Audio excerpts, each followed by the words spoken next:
August 2005. New Orleans is alive. Jazz echoes through narrow streets.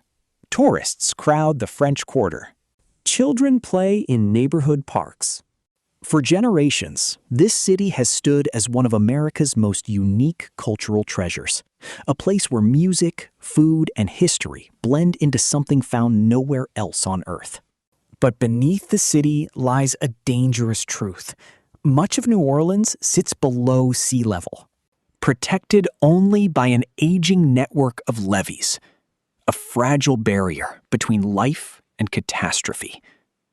Then came Katrina, a storm so powerful it would change America forever and leave an entire city fighting for survival. On August 29th, Katrina made landfall. The winds were devastating, but the true disaster came afterward. The levees failed, one after another. Massive breaches opened across the city. Water rushed in. Entire neighborhoods disappeared beneath the flood. Within hours, nearly 80% of New Orleans was underwater.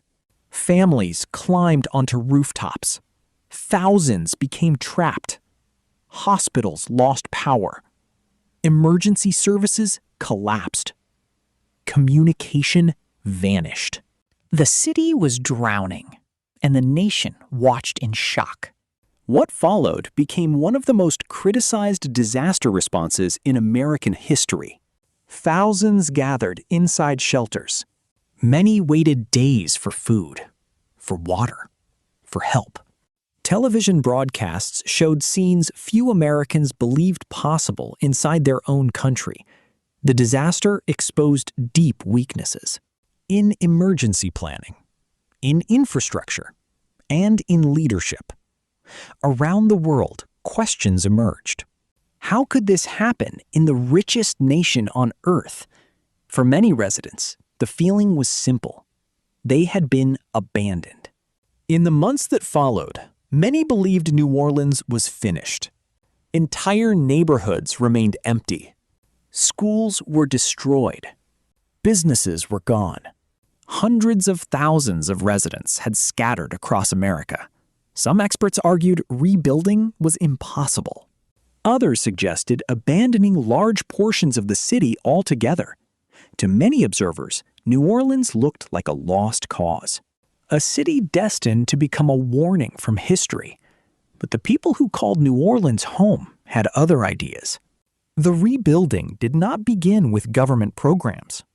It began with people, neighbors helping neighbors, volunteers arriving from across America, church groups, construction crews, community organizations, one house at a time, one street at a time, one neighborhood at a time. Residents returned to places many considered unlivable.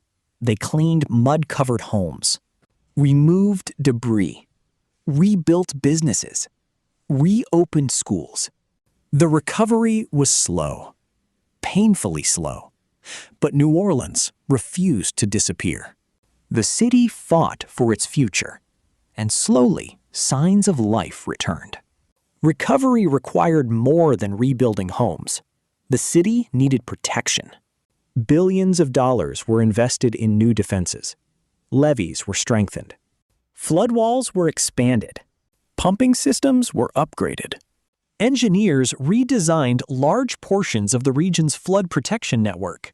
The goal was clear: never again.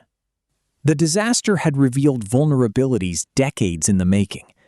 Now the challenge was ensuring history would not repeat itself. Today, New Orleans stands, not because rebuilding was easy, not because mistakes were avoided, but because its people refused to surrender. The city remains imperfect. Challenges continue. Yet what many thought impossible became reality. Neighborhoods returned. Businesses reopened. Culture survived. Music survived. The spirit of New Orleans survived. And in doing so, the city achieved something remarkable. It proved that recovery is not measured by buildings. It is measured by people. Hurricane Katrina nearly erased New Orleans. The floodwaters destroyed homes, shattered communities, and exposed failures that shocked the world.